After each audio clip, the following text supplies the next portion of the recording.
요 부추 요리는요, 한번 맛보다가 너무 맛있어서 남편 몰래 혼자 다 먹은 거 있죠?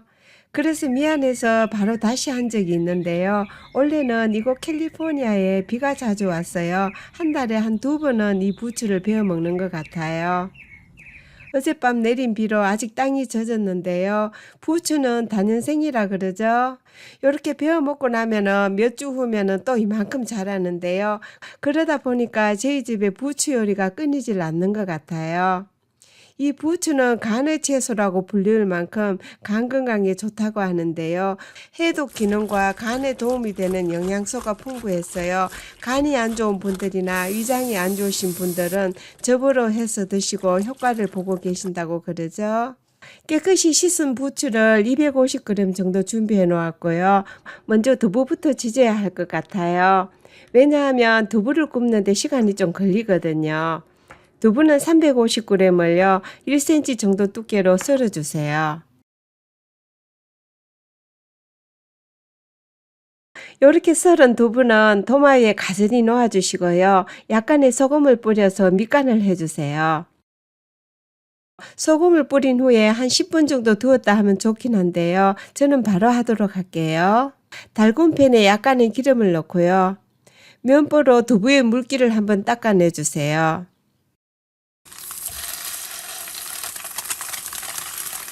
두부를 구울 때는 절대 태우지 말고요. 요령은 약불에서 천천히 쫄깃쫄깃하게 구워주는 거예요.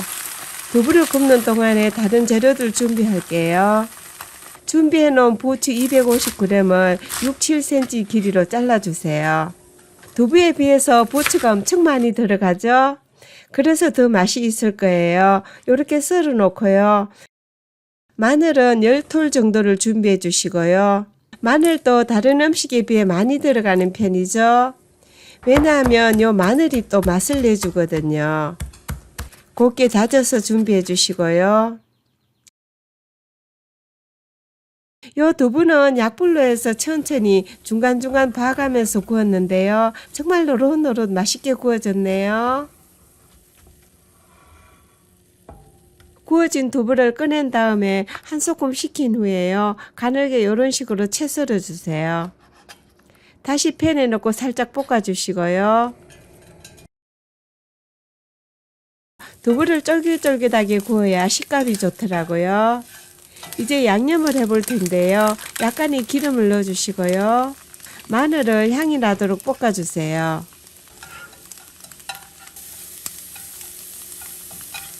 이렇게 볶은 다음에 간장을 2-3큰술 넣어주시고요. 요 간은 여러분들 취향에 맞춰서 가감하시면 되겠죠. 조청을 1큰술 넣어주시고요.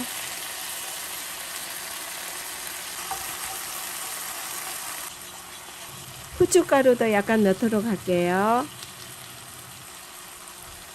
이렇게 충분히 양념을 졸인 다음에 두부랑 섞어주시면 되겠어요. 두부에 양념이 골고루 배이도록 수분이 정발될 때까지 뒤적여 주시면 되겠어요.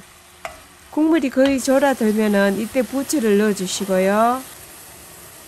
이때 불은 강불로 해서 부추는 밑부분을 먼저 넣고요. 부추 양이 많으니까 두 번에 나눠서 반만 넣고요.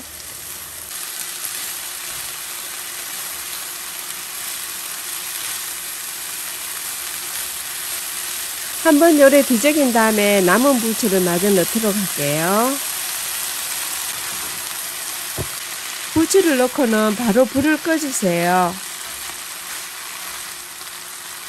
오늘 요리는 부추를 생으로 먹는다 생각하시고 바로 불을 꺼줘야 해요.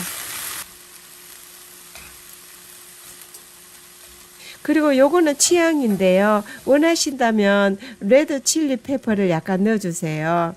피자를 먹을 때나 서양 요리에 가끔씩 쓰이는데요. 매운 것을 못 드시는 분들은 생략하셔도 되고요. 그렇지만 약간 매콤한 맛이 어떤 때는 음식의 맛을 살려주더라고요. 얼마 전에 이 부추 요리를 하다가 한 에피소드가 있는데요. 다 한 후에 맛을 보다가 너무 맛있는 거예요. 그래서 한 젓가락, 두 젓가락 먹다 보니까 남편 몰래 혼자 다 먹은 거 있죠.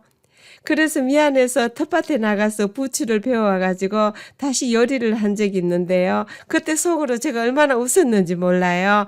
여러분들께서도 한번 해서 맛보시면은 이해가 가실 거예요. 그 정도로 맛있거든요. 오늘도 함께 해 주셔서 감사합니다. 안녕히 계세요.